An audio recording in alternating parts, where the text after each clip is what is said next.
Hola, ¿qué tal? Buenas noches, bienvenidos. Esto es Zona Franca, un saludo para ustedes. Un nuevo escándalo sacude a la justicia en plena campaña por llegar a la presidencia de la República. En esta oportunidad, el protagonista es el mayor retirado Carlos Ospina, excomisionado o comisionado más bien de la verdad hasta hace apenas unas horas, que renunció a su cargo haciendo duros señalamientos y cuestionamientos a la Comisión de la Verdad. El oficial retirado cuestionó que sus compañeros, los 10 comisionados que tienen que integrar y que entregar un informe sobre la verdad de lo que pasó en el conflicto armado en el país, dice él, abro comillas, no dejaron trabajar a su equipo conformado por militares para representar las ideas en el documento final de la entidad que fue creada tras la firma del acuerdo de paz. Ospina ha dicho además y dice que lo acusaron de hacer inteligencia contra la Comisión de la Verdad y de orquestar un complot contra los otros integrantes de esta institución. A la par de la renuncia de este funcionario, en la justicia se siguen moviendo muchos casos sonados en los últimos años, como el del expresidente Álvaro Uribe Vélez. A propósito del fallo de la decisión reciente, los jueces respaldaron a su colega, a la juez Carmen Ortiz, quien determinó que el caso no se puede cerrar, que va a continuar. Esta noche hablaremos en Zona Franca de la justicia en medio de la campaña presidencial y cómo está influyendo en la política. Bienvenidos.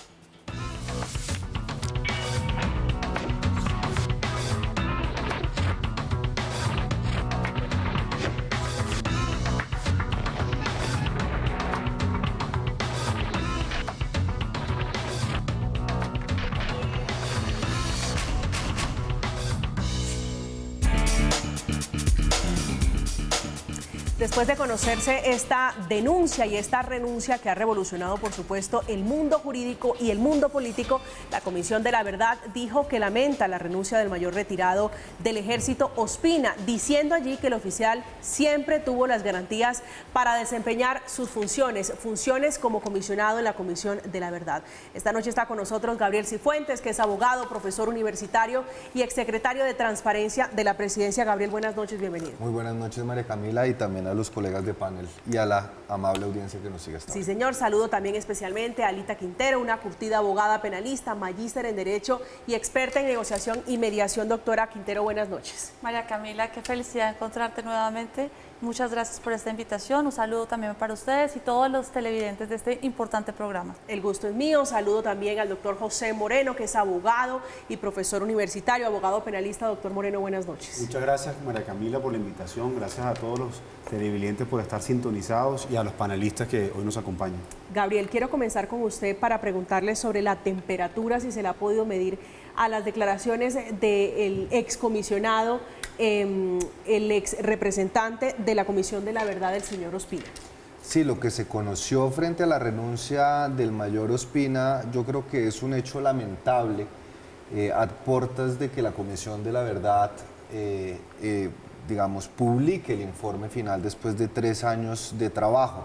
Creo que después de las declaraciones intempestivas que dio en RCN y después en otros medios de comunicación, hoy ha quedado clara la posición de la Comisión de la Verdad y ha quedado también claro que muchos de los argumentos esgrimidos por el comisionado Ospina carecen de fundamento y que simplemente hacen mella en un trabajo tan importante para la construcción de paz en nuestro país. Decía el mayor Ospina que se estaba utilizando políticamente la labor de la Comisión de la Verdad y que el informe tendría un impacto en la contienda política, hecho por lo demás fantasioso y alejado de la realidad, teniendo en cuenta que fue la misma Comisión de la Verdad la que estableció que el informe estaría publicado el 28 de junio, es decir, después de las 2 vueltas presidenciales, si llegara a verlas. Y por el otro lado, también es importante señalar que la Comisión de la Verdad ha tratado de abrir los espacios necesarios para que todos los actores y todas las víctimas del conflicto armado pudieran ofrecer sus declaraciones. Y de hecho, ha recibido más de 260 documentos por parte de las Fuerzas Armadas. El mismo Comando General de las Fuerzas Militares ha enviado documentos, han recibido entrevistas, así que yo no quisiera adelantarme, me parece que es una situación crítica, pero me parece que es más una pataleta del mayor Ospina frente al trabajo que ha venido adelantando la Comisión. Doctora Quintero. Bueno, el doctor Ospina, como un mayor retirado, también tiene su verdad y su forma de entenderla y de percibirla. Y como todas las cosas en la vida y como una moneda hay dos caras. Para él esa es también su verdad y la que ha venido construyendo y tratando de compartir con sus anteriores colegas comisionados. Sin embargo, la génesis de este asunto está en la formación ideológica, porque si la institución está compuesta por personas y las personas tienen ideologías y sesgos que hacen que la interpretación de los hechos, aunque sean los mismos, tengan una forma de analizarse y de percibirse. Y lo que sería muy lamentable para nuestro país es que la construcción de una verdad que va a dejar el legado histórico y la memoria histórica de lo que hemos padecido todos los colombianos, independientemente de nuestras condiciones socioeconómicas, culturales, regionales. El conflicto armado fue para todos los colombianos, así que es importante nutrirlo con diferentes observaciones y formas de percepción para que el análisis sea integral y sea completo. Lo que es muy lamentable es que la verdad quedará parcializada o sesgada por ideologías que acompañan a los integrantes de una institución. Doctor Moreno. Bueno, eso es lo más lamentable, que la verdad se parcialice, y lo que debemos buscar es que es la verdad, esa real, esa que nos va a permitir como tal la reconstrucción y la reconciliación con las verdaderas víctimas, para poder como tal llegar a políticas que permitan impedir que esa violencia se vuelva a repetir.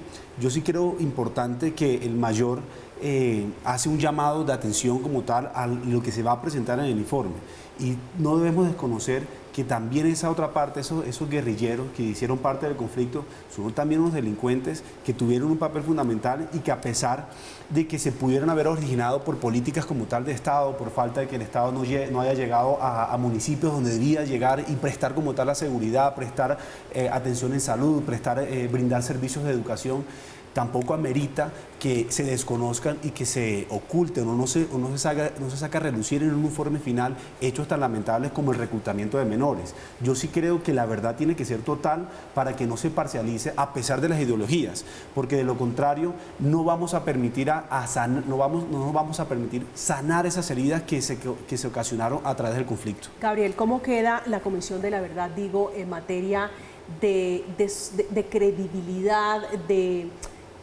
como lo dicen en algunos sectores, de equilibrio con la salida del señor Ospina? Seguramente este es un golpe que va a generar en la opinión pública un rechazo de las mismas fuerzas y de los mismos sectores políticos que han atacado tradicionalmente a la Comisión de la Verdad, María Camila, pero los organismos internacionales, las Naciones Unidas, las comunidades de víctimas, las organizaciones sociales han reconocido la labor de la Comisión de la Verdad. Yo creo que nos estamos adelantando, estamos hablando de sesgos, nosotros no conocemos el informe, y es un informe producto de 3 años, y si supiéramos cómo funciona la Comisión de la Verdad, sabríamos que aquí no van a dejar un pincelazo ideológico en un informe, sino que van a hacer una recolección de diferentes testimonios de las víctimas, de todos los actores. Lo que a mí me preocupa, María Camila, y que yo estoy viendo no solo en el caso de la Comisión de la Verdad, sino en las últimas semanas en el ambiente político, es que hay un miedo de un sector político de tocar a las fuerzas militares. Y aquí hay un fetiche frente a las fuerzas militares. Si uno toca a las fuerzas militares, uno es un comunista, uno es antipatriota, uno está mancillando el honor de las fuerzas militares, y nosotros tenemos que reconocer que la verdad, por dolorosa que sea, en un conflicto de más de 60 años, pues también tiene que tener un capítulo sobre cuál fue la responsabilidad de la fuerza pública en esto. Claro que hay criminales guerrilleros, claro que hay criminales paramilitares, pero también hubo delitos cometidos por la fuerza pública, también hubo crímenes de Estado. ¿O es que nosotros acaso nos olvidamos que ha habido 6.400 casos de falsos positivos? ¿Qué pasó la semana pasada con la audiencia ante la JEP de los 11 militares que reconocieron a más de 130 ciudadanos ante las madres de Soacha. ¿Es que acaso nosotros no podemos destapar verdades a medias? Y yo creo que el informe, que tenemos que esperar hasta el 28 de junio, justamente para que no tenga ese impacto político, tendrá que ser objetivo y en el momento que los conozcamos lo abordaremos. Pero si estamos hablando de sesgos, hay sesgos de ambos lados. Entonces esperemos a ver qué pasa en el informe. Doctora Quintero. Bueno, yo quiero traer dos experiencias. Una, y es recordar la génesis del momento en el que se crea la Comisión de la Verdad y la Justicia, la JEP, y estábamos empantanados en las negociaciones de la paz. Había una crisis y en el momento más importante de esa crisis aparece un consultor extranjero de origen español, que es Enrique Santiago, desde su juventud conocido desde el Partido Comunista, ampliamente en su trayectoria política ha representado un sesgo comunista, una ideología clara, y viene y nos ayuda a desempantanar los acuerdos. Eso no es cierto. Los acuerdos de la... Enrique Santiago fue asesor jurídico de las FARC desde el 2012 cuando comenzaron las negociaciones. Desde antes, correcto. Él no ayudó a desempantanar eso. Sí, claro, él ayudó porque él ayudó en la creación y en el diseño de la JEP. Cosa que también tiene una importante incidencia. Y por otro lado quiero traer un asunto, yo represento una familia, la familia Esteban Pantoja, víctima de extorsión, de desplazamiento forzado, de masacre, víctimas del Frente 48 de las FARC. Para ellos su verdad es la que te estoy contando, es la que le estamos tratando de contar a toda Colombia. Es una verdad de infamia, de tragedia, del despojo total de todo su patrimonio, de llegar a Bogotá con muertos en su familia, despojados de todo su patrimonio y desplazados por la violencia. La verdad para ellos es una verdad triste y caótica.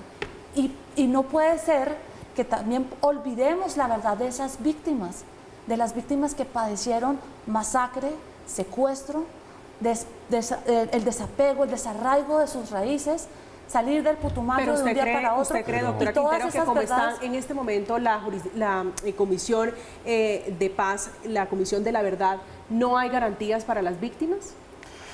Creo que sí puede haber garantías, pero es muy importante que se refleje toda la verdad. Y así como hay diferentes matices y diferentes actores, para todos los actores debe haber la oportunidad de expresarla y de que quede registrada esa memoria histórica que va a ser, como lo dice el doctor Moreno, la única forma de reconciliación para nuestra población en un futuro. Y eso es importante, ¿por qué? Es que no podemos solamente responsabilizar al Estado por las actuaciones de los falsos positivos o por las actuaciones de los crímenes que pudieran haber cometido funcionarios como tal del ejército o de las fuerzas militares. Eso está más que claro y esas personas tienen que pagar como tal y le tiene que caer el peso de la ley. Pero tampoco podemos desconocer las atrocidades que realizó como tal la guerrilla, haciendo como tal masacres, argumentando o sosteniendo esas actividades militares o esas actividades violentas contra una comunidad por ideologías y teniendo como una bandera que el cambio como tal del Estado y frente a unas banderas del cambio agrario, frente a una bandera de acceso como tal a cualquier otra política ideológica, argumentando que mataban, hacían secuestros, hacían masacres para llamar a como tal la atención del Estado. Eso hay que tener como tal un límite y eso también tiene que estar en el informe. Y como muy bien lo dijo el doctor Cifuentes, ¿Y por qué cree usted, doctor Moreno, que eso no va a estar en el informe? Digo, todavía falta. Eso hay que esperarlo y para allá vamos. O sea, lo que dijo el doctor Cifuentes es muy importante. Hay que esperarle como tal el informe, pero si un comisionado que hace parte como tal de la construcción del informe, pues menciona que el índice y que las declaraciones que han mencionado como tal la fuerza pública no están siendo tenidas en cuenta, bueno, hay que hacer un par y un llamado de atención como tal para que se incluyan esos puntos, como cuáles, como el que le dijo el comisionado frente al reclutamiento de los menores y el abuso y el ultraje de los derechos humanos y de los derechos de los menores. El mayor retirado Ospina, que entre otras cosas dijo en medios de comunicación una declaración que fue realmente sorpresiva, que fue estigmatizado por sus compañeros en la Comisión de la Verdad por ser militar. Yo fui estigmatizado y señalado por ser el militar, por ser el institucional. Y entonces no aceptaban mi posición porque yo venía de otro lado. Yo no soy ni de izquierda sino de derecha, yo he sido institucional, he sido soldado de la República y como tal, yo digo, lo que necesito es lo bueno para el pueblo. Esa es una de las declaraciones, Gabriel, que daba el señor Ospina recientemente hablando de sus compañeros. Es lamentable, es decir, si verdaderamente dentro de la comisión hubo procesos de estigmatización, eso es una conducta reprochable, alejada del espíritu de una comisión que, como lo decía Alita, tiene que recoger toda la verdad de todas las personas que fueron víctimas, pero hay que ver también el contexto y si eso efectivamente es cierto o no, porque nosotros acá tenemos la declaración del mayor y tenemos también un comunicado de prensa que fue firmado por los otros 10 comisionados que dice lo contrario y que dice que al comisionado se le dieron todas las garantías en el ejercicio de sus funciones.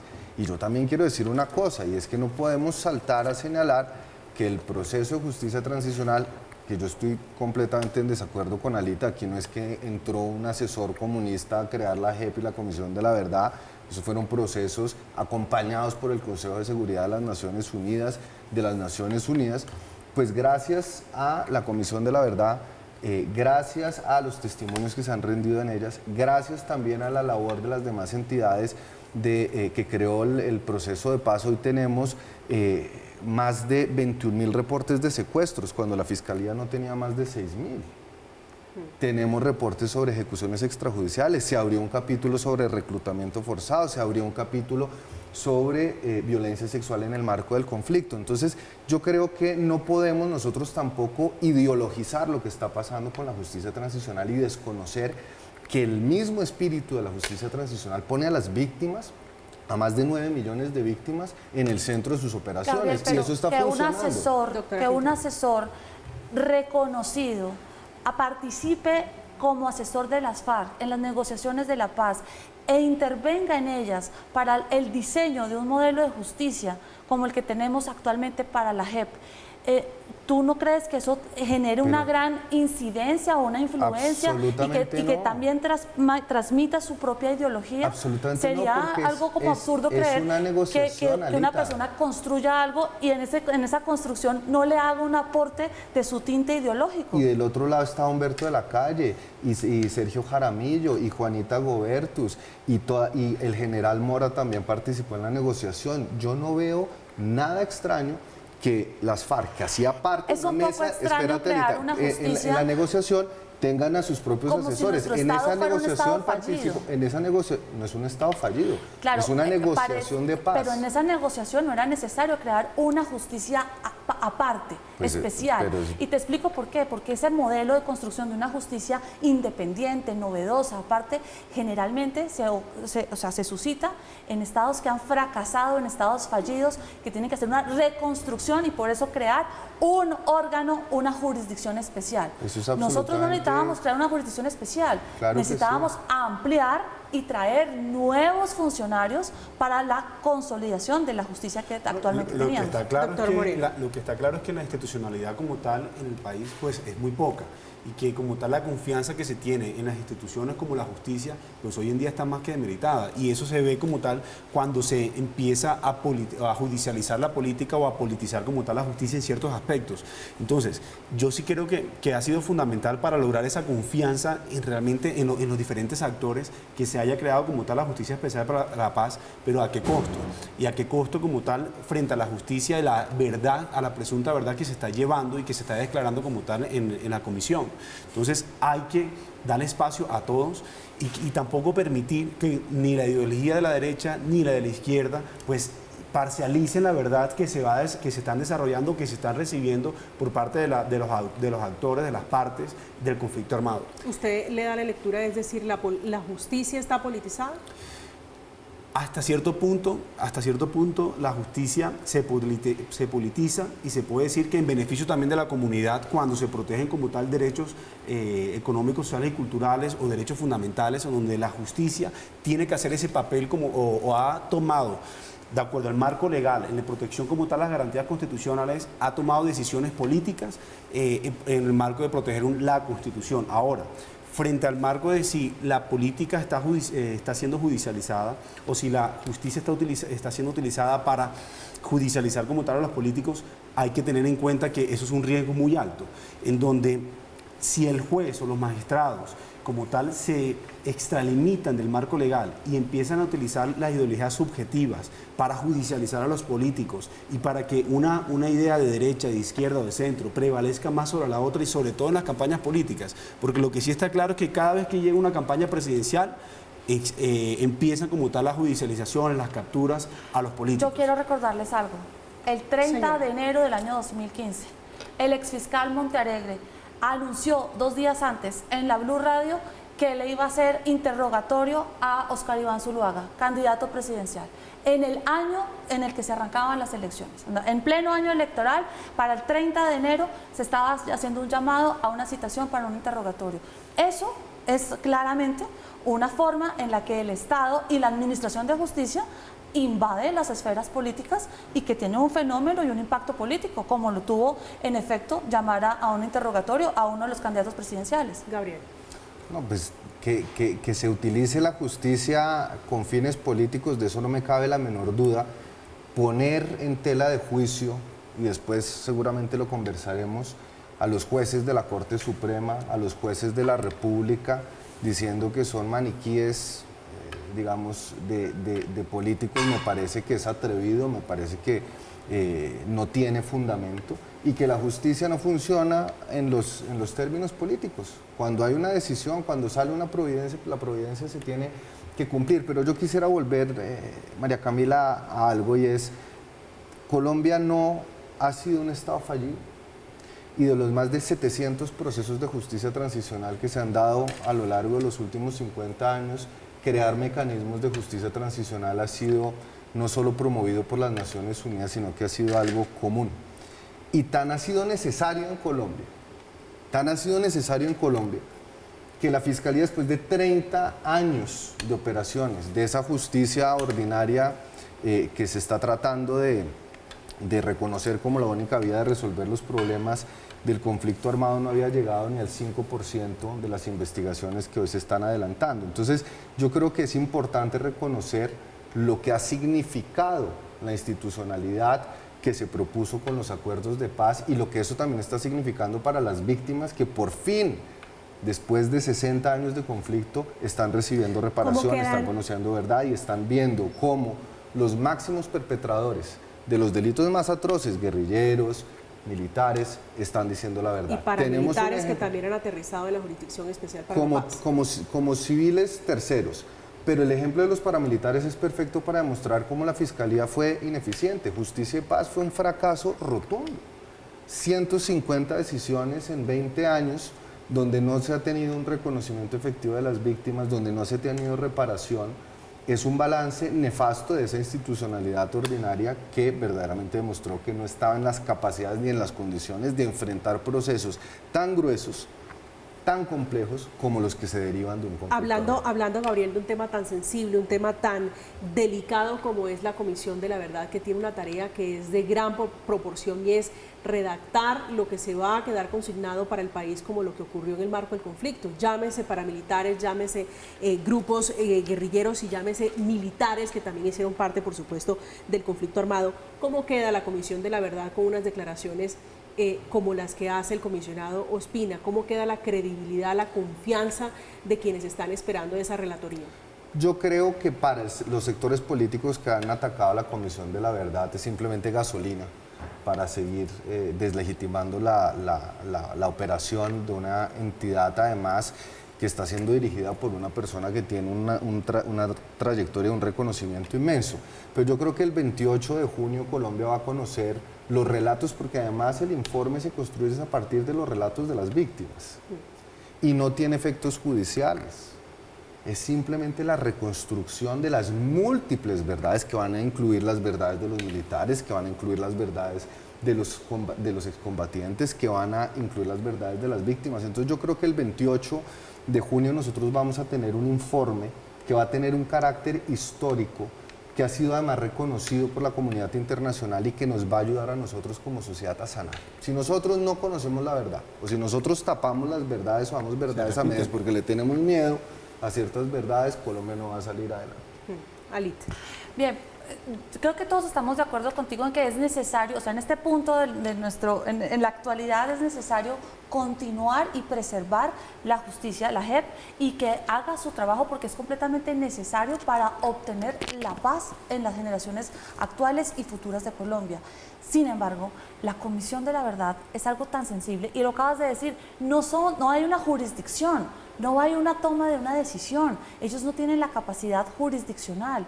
Su capacidad y su potencial es aún mucho más elevado, es preservar un valor aún superior que el de la misma justicia, que es la memoria histórica, es generar el documento con el cual vamos a tener que reconciliarnos con nuestra verdad y con nuestra historia. Por eso es aún mucho más grave que en un lugar, en un contexto de una participación plural de personas, existan sesgos y discriminación de la opinión de otro. A mí me parece eso completamente grave. Pues yo recuerdo ver a Álvaro Uribe con los comisionados yendo a su finca a recibirle 8 horas de testimonio. Recuerdo también a Andrés Pastrana, recuerdo también a Ernesto Samper, a Juan Manuel Santos, a los diferentes funcionarios, pero a los más de los 260 no creer la versión reportes. que nos está dando el mayor Ospina también sería como, o sea, pensar de que está Eso, loco, como decía que está José, es un esquizofrénico diciendo mentiras. campanazo de alerta, pero es un campanazo de alerta que ha sido respondido unánimemente por los otros 10 comisionados y que está invitando a la opinión pública a de una vez tachar el informe. Yo lo que estoy diciendo es, eso es alarmante, hay que revisar qué es lo que está pasando.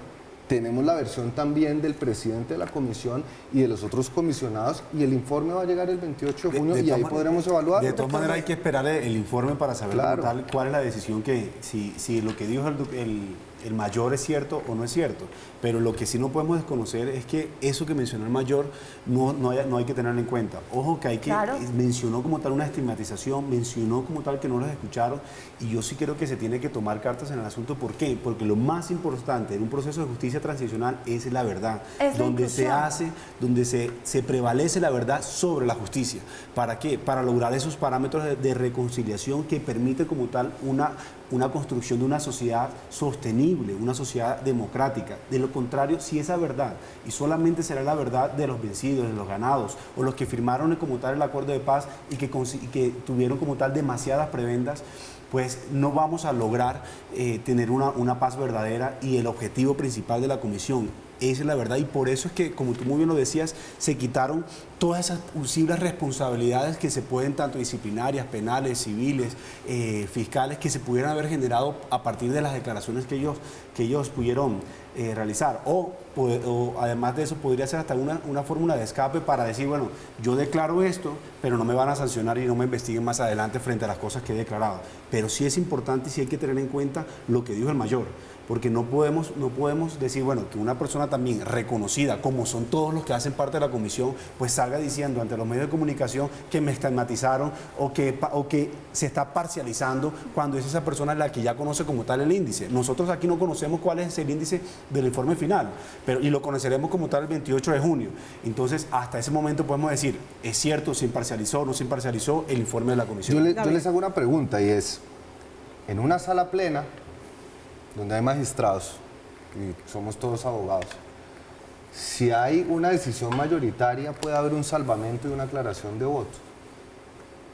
El comisionado hubiera podido perfectamente no firmar el informe, dejar sus constancias. ¿Por qué 15 días antes de la primera vuelta presidencial, en un ambiente tan caldeado, cuando ha habido además otros hechos en donde la fuerza pública se ha visto afectada por la opinión pública, decide después de 3 años, 15 días antes de las elecciones presidenciales, renunciar a la comisión? Es decir, la renuncia era el único mecanismo que tenía. ¿Podía él no firmar el informe? ¿Podía dejar sus constancias? ¿Podía, haciendo una analogía jurídica, salvar el voto? No sé, lo pregunto porque... no es Alita, pertinente, señora. Su interpretación sobre la pregunta que le hace Sí, Gabriel. esa analogía no es pertinente porque no estamos en un ámbito jurisdiccional Está en una analogía. el que exista un salvamento de voto. Acá lo que debe haber es inclusión y participación de todos los factores sociales y de las partes que tuvieron acontecimientos dentro del conflicto para ser escuchadas y tenerse en cuenta. Si él sintió que no estaba siendo escuchado, que no estaba siendo incluido y que la mayoría lo estaba excluyendo y marginando, pues creo que no tendría otra opción que renunciar. Porque hacer un informe en el que uno no va a firmar, pues ¿qué sentido tiene su participación? Ahí sí, como tú dijiste, que nosotros no lo dijimos, parecería un maniquí o un monigote sentado en una mesa donde no podía hacer nada. Y además que no puede firmar, o sea, si no va a firmar, ¿Para qué está? ¿dónde está expresando como tal lo que él pensó? En el salvamento de voto expresa como tal los motivos fundados de por qué no está de acuerdo con la decisión principal, pero acá Y no. acá ni siquiera hay una acá decisión. Lo que va a decir es la verdad, van a decir la verdad de lo que se recogió. Es una relatoría que recoge información, pero no hay una decisión. Porque tú estás equivocado creyendo que la comisión va a decir quién es el culpable o el inocente. Acá no hay culpables ni inocentes. Alita, no hay decisiones. no pongas palabras en mi boca que yo no he dicho porque en ningún momento lo he señalado de esa manera. Estoy haciendo una analogía para ver cuáles hubieran sido las opciones que tiene el mayor frente a sus inconformidades. ¿Qué opciones ha tenido en los últimos 3 años? Y para corregirte, el mayor no es parte. No es que se tenga que sentir escuchado él. Él es un comisionado. Las partes hace parte del relato.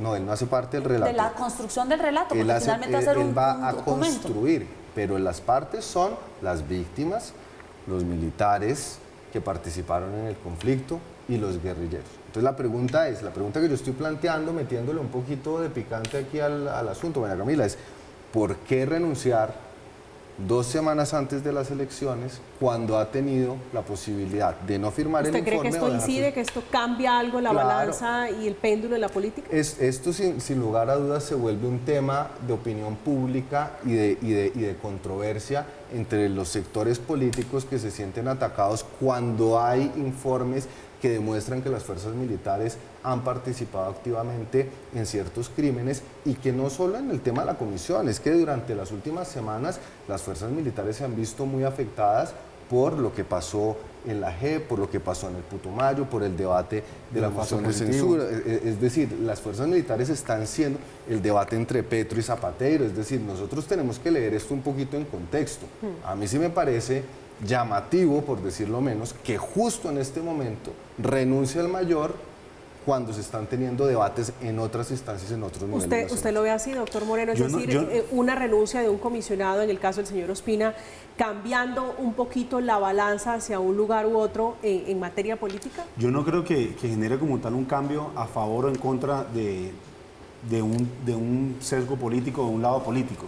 Yo lo que creo es que el comisionado expresó lo que sentía y si no lo estaban escuchando y no puede firmar, ¿para qué continuar? O sea, ¿qué otra opción tenía? Yo no le veo otra opción que estar sentado en donde no te puedes poner como tal a las personas de confianza en tu equipo, porque eso también lo expresó también el mayor en la entrevista, donde lo estigmatizan, donde se siente menos, donde no lo escuchan. Entonces, donde no tiene la posibilidad de que esas ideas, esa forma de interpretación de cómo escucha también la verdad o de cómo percibe la verdad y no sea incluida como tal en el informe que va a proferir en la comisión, yo sí creo que puede ser una razón sostenible o que lo motive como tal a tomar la decisión de renunciar y no más por una razón política.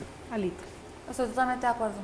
Creo que es un acto consecuente con su convicción y hay que respetar la convicción de las personas. Si no hubo eco en sus compañeros de sus planteamientos para que quedaran plasmados en el documento que va a ser el informe, que va a reflejar la verdad de nuestro conflicto colombiano, pues no tendría más escenario de ¿Por qué es tan importante, digo, para tratar de entender un poco, para que los televidentes poderle dar muchas más herramientas? La Comisión de la Verdad, usted dice, esto no se trata de quién es culpable y quién no, quién es culpable y quién es inocente, sino de la construcción de la verdad, de lo que ocurrió en más de 50 años de conflicto armado.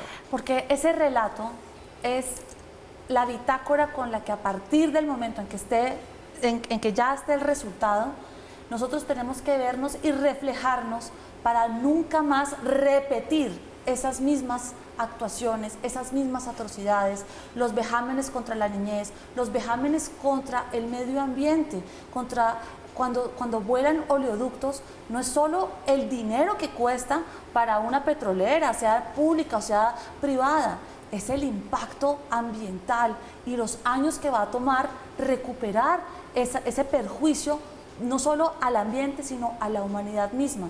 Entonces, no solo por Colombia, también es por la humanidad que tenemos derecho a conocer esa verdad y ese completa tema de responsabilidad, e imparcial. Ese tema de responsabilidad es muy importante y es creo que lo fundamental que motivó como tal al mayor a retirarse y a renunciar a la comisión.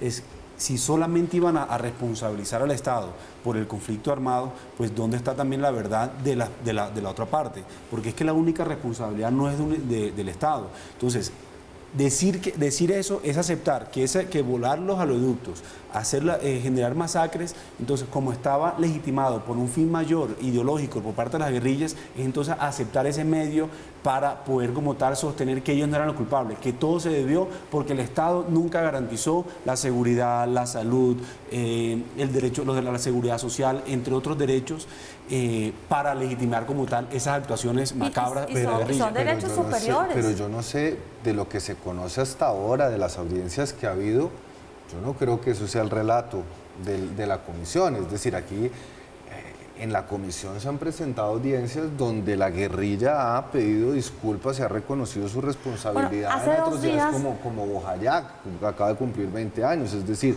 y eso se dio en el seno. Lo ha hecho allá, pero a regañadientes en la JEP, donde sí sabe que reconocer tiene unas consecuencias legales. Tiene ¿no? más consecuencias no hacerlo, ¿no? Sí. Es decir, pierde los beneficios legales. Pero justo iba a eso. Hace 2 días estábamos tristemente conmemorando 20 años de Bojayá, un acontecimiento absolutamente atroz, donde estas personas inocentes, familias, niños, tuvieron que padecer una noche de horror. O sea, algo como lo de Bojayá, claro que hay que saber la verdad. ¿Por qué quisieron hacer eso? ¿Por qué masacrar a esa población? ¿Cuál era el fin? ¿Cuál es la necesidad? Pero ha habido actos de reconocimiento. O sea, es decir, lo que no entiendo es, se está mencionando como si no hubiera habido. Ha habido actos de reconocimiento, incluso en Bojayá. Aquí en el Twitter incluso de Timochenko, hace 2 días, escribió, pidió disculpas. Es decir, yo no estoy diciendo nada diferente a lo que ha sido público en la Comisión de la Verdad, lo que ha sido público en las más allá del reconocimiento, yo pienso que también hay que hacer para reparar también la reparación de esa población. Que ese es un capítulo importante, la reparación y la garantía, por supuesto, de no repetición. Estamos en Zona Franca hablando de la Comisión de la Verdad, que a propósito de este asunto revelará en 2 meses su informe sobre el conflicto armado en el país, qué fue lo que pasó en la guerra, en el que deberá, entre otras cosas, incluir el papel de actores como las FARC, los paramilitares, políticos y la fuerza pública protagonista en este asunto. Al regreso hablaremos sobre el caso del expresidente Álvaro Uribe Vélez, hablando otra vez de la politización que plantean desde el uribismo, politización de la justicia. Ya regresamos.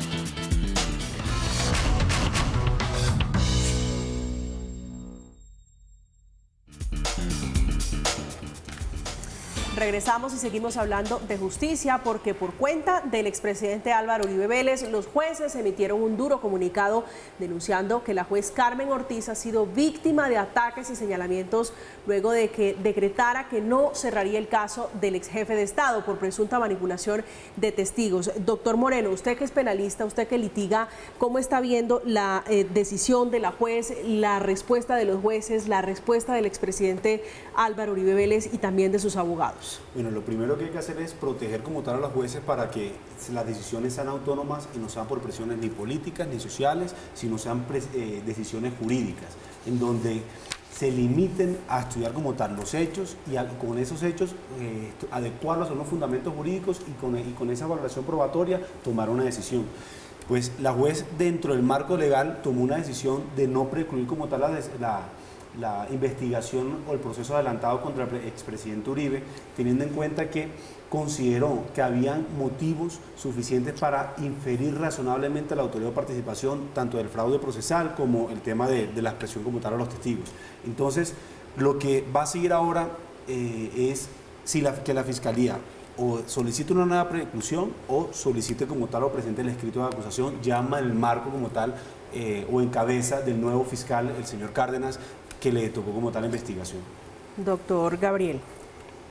Pues yo, digamos, siguiendo los argumentos de José, creo que el primer mensaje que hay que enviar es un mensaje de solidaridad con la jueza 28, que ha sufrido ataques, amenazas y sobre todo de una opinión pública enfurecida, enardecida, porque la persona que está siendo investigada es nada más ni nada menos que el expresidente Álvaro Uribe Vélez. En la parte procesal, en la parte penal, pues Alita y José conocerán mucho mejor como penalistas litigantes el procedimiento, pero yo creo que se ha tomado una decisión en derecho Yo creo que no hay nada absolutamente por fuera de lo que establece el marco legal y procedimental y que nosotros no podemos cuestionar una actuación legal simplemente porque no nos guste la decisión que haya tomado la jueza, porque la decisión de la jueza verse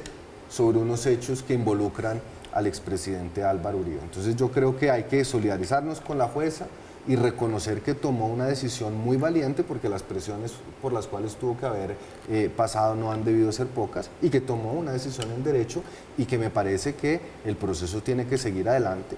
Y quiero concluir con una cosa, María Camila, y es, resulta bastante llamativo, Alita hablaba de la politización de la justicia y recordaba al fiscal Montealegre. La mejor defensa del expresidente Álvaro Uribe era el fiscal Gabriel Jaimes, que solicitó la preclusión de la investigación. Es decir, cuando no solo la Corte Suprema en más de 1.500 folios tenía una voltada de evidencia sobre la posible comisión de ciertos delitos, confirmado además por la decisión más recientemente tomada por la jueza 28.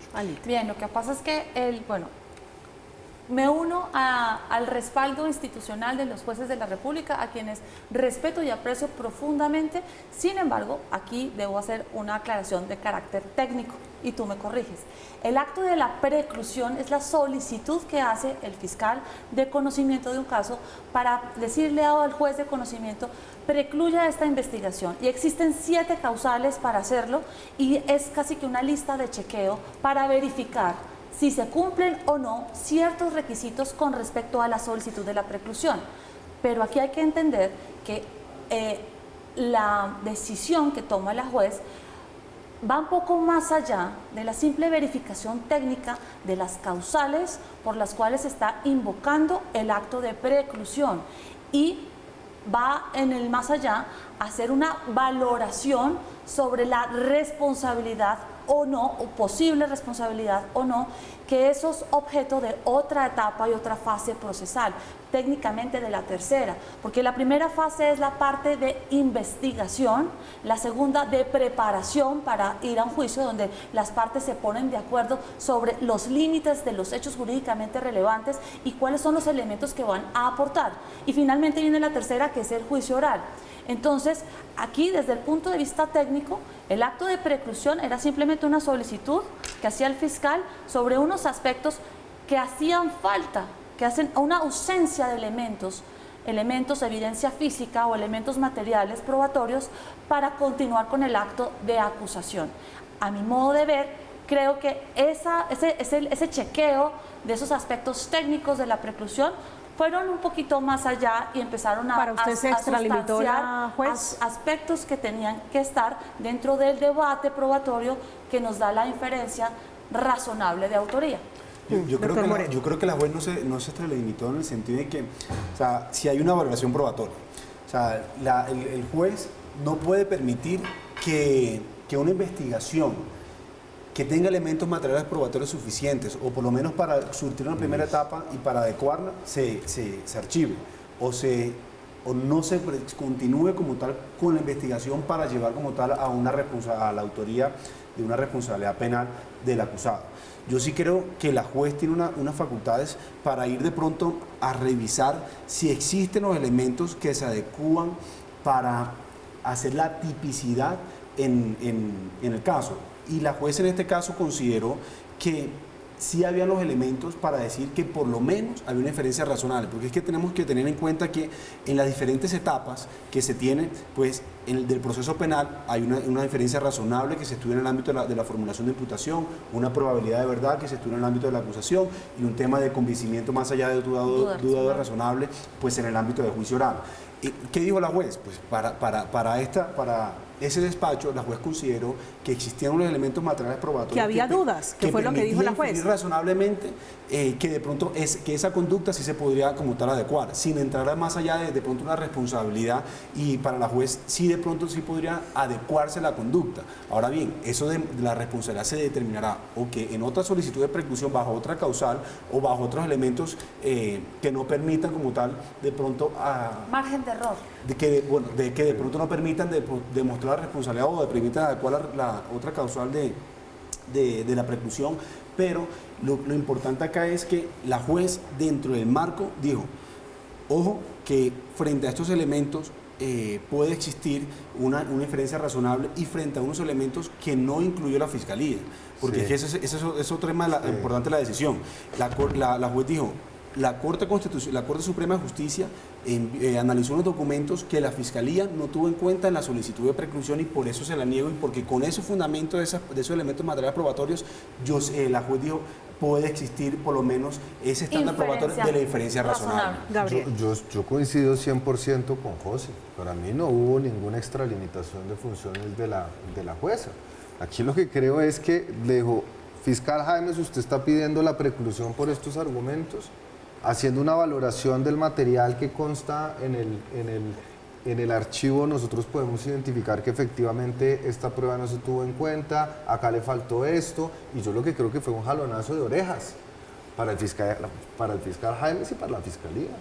Y yo creo que ya no desde un punto de vista jurídico, la valoración jurídica se las dejo a mis colegas, pero desde un punto de vista político queda muy mal parado el fiscal, porque parece como si hubieran puesto a alguien justamente para hacer mal el trabajo. Estamos hablando de politización de la justicia y de judicialización de la política, que es un término que utilizaron recientemente los uribistas del Centro Democrático, una carta ampliamente firmada por militantes de ese partido. Usted me dice, ¿usted cree que el fiscal Jaimes hace parte de esa politización de la justicia, de esa judicialización de la política? No me atrevería a decirlo, pero hizo un pésimo trabajo como fiscal y después de 12 horas de audiencia la jueza 28 se lo dejó clarito y tendido. ¿Cómo llegamos, doctor Moreno, a los cuestionamientos a un fiscal, fiscal jefe, delegado ante la Corte, que es lo máximo, la dignidad tal vez más alta después del fiscal general en una institución como la Fiscalía, al señalamiento de una juez que actúa en derecho, que profiere una decisión por cuenta de una consulta que hace, entre otras cosas, la Fiscalía? Bueno, no puede tener como tal posiciones jurídicas. Yo, frente a eso, frente a la posición de si el fiscal Jaimes estaba politizado o no, yo creo que el fiscal hizo su trabajo. Y porque tampoco podemos estigmatizar que a todos los fiscales que solicitan preclusiones pues están politizados o están a favor como tal de la defensa. Yo creo que si se cometieron errores por parte del fiscal, pues son errores que pueden como tal darse en la mecánica como tal del proceso, o son errores o son temas de interpretación por parte del juez, porque en el derecho como tal no significa que si yo pienso de una manera y el juez piense de otra, entonces yo ya me equivoqué. Puede que el juez también esté equivocado como tal en el fundamento de su decisión. Por eso es importantísimo la motivación como tal que realizan los jueces, pero no podemos decir ni sostener que el fiscal Jaimes entonces ya está incursionado como tal en la política. La juez tomó una decisión valiente, no solamente porque tenía una presión por parte del lado del expresidente Uribe o por ese sector, sino también por el otro lado, porque no es nada menos que teníamos por la opinión pública, porque teníamos a un exfiscal, a un vicefiscal, el doctor Jorge Perdomo, el doctor Montalegre, y también toda la presión política de la izquierda, y casi que el debate político se vino como tal en esta audiencia. Yo quiero rescatar un poquito al fiscal Jaimes porque lo conozco. He tenido oportunidad de tener procesos que él ha adelantado en un caso particular de homicidio, y mi opinión sobre el fiscal Jaimes es que es juicioso, ortodoxo, cuidadoso. Sin embargo, es un ser humano, y la presión mediática, la presión política, la presión de tener que lidiar con un caso de tan grande magnitud como es el caso de un expresidente que en este momento es el único expresidente de Colombia que está que ha atravesado una judicialización. Que está en el banquillo de los acusados. Correcto. Pudo nublar un poco la objetividad y la capacidad profesional. Entiendo que haya un malestar, no solo en esta sala, en esta audiencia, sino en muchos sectores de Colombia ha habido malestar y molestia por la actuación del fiscal. Pero yo quisiera como rescatarlo porque ha sido un fiscal juicioso que ha tenido una impecable hoja de vida y también una condición humana en la que pudo cometer algunas falencias. Quisiera permitirme eso porque tengo la oportunidad de haber alternado con él en unos procesos donde sí ha obrado en una forma con mucha diligencia y metodología. Ahora bien, la presión de tener un exfiscal como apoderado de víctima es muy grande. Y también estoy de acuerdo contigo, porque finalmente hay que tener un carácter muy inquebrantable para poder asumir causas en las que la persona que está siendo procesada tiene un impacto y una popularidad no solo nacional, sino de carácter internacional, y para hacerlo bien se necesita de tener mucha templanza. Una juez valiente para algunos, una juez que ha actuado conforme a la ley para algunos, para otros no tanto, una juez a la que el expresidente Álvaro Uribe le reiteró que no ha buscado manipular testigos, ex paramilitares, ni ha pagado sobornos para que cambiaran la versión a su favor, es decir, que negaran, que dijeran que él nunca ha tenido vínculos con grupos paramilitares. Estamos en Zona Franca. Al regreso, las conclusiones sobre el juicio, sobre el posible juicio del expresidente Álvaro Uribe Vélez. Nunca ordené buscar testigos, sino corroborar información que me llegaba. Que jamás tomé la iniciativa de ofrecer un beneficio. Ni autoricé, ni supe previamente de giros de dinero. Ni pasó por mi mente pedir que mintieran u ocultaran la verdad. Que no es cierto que haya pretendido engañar a la justicia.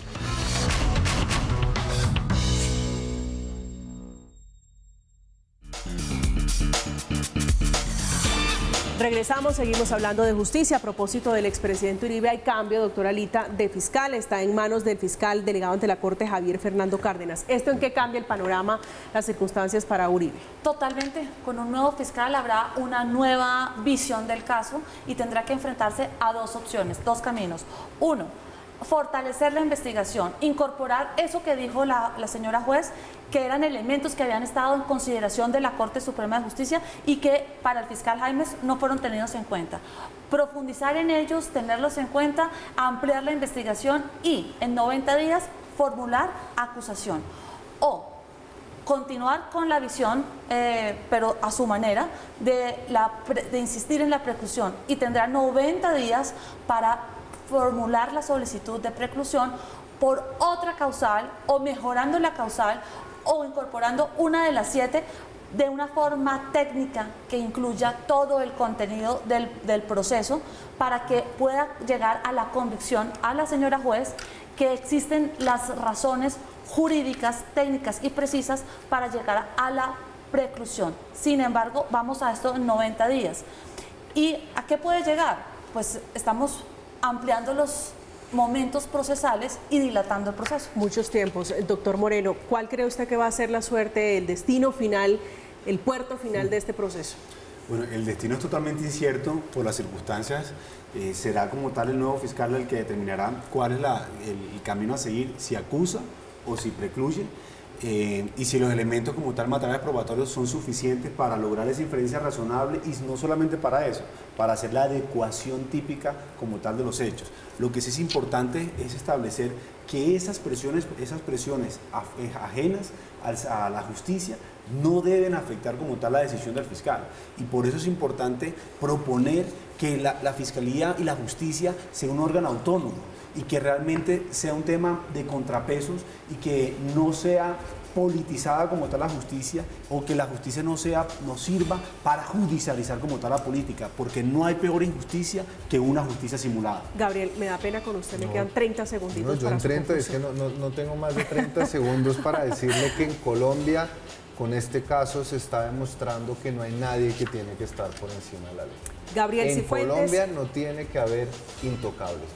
Gabriel Cifuentes, que es abogado, exsecretario de Transparencia de la Presidencia, Alita Quintero, que es abogada penalista, y el doctor José Moreno, abogado también experto en Derecho Penal y profesor universitario. Les agradezco mucho a los tres por acompañarnos esta noche, hablando de justicia, hablando de la suerte del expresidente Uribe y de la Comisión de la Verdad, hoy en el foco, en el centro del huracán. Terminamos, llegamos al final. A ustedes, como siempre, gracias por acompañarnos.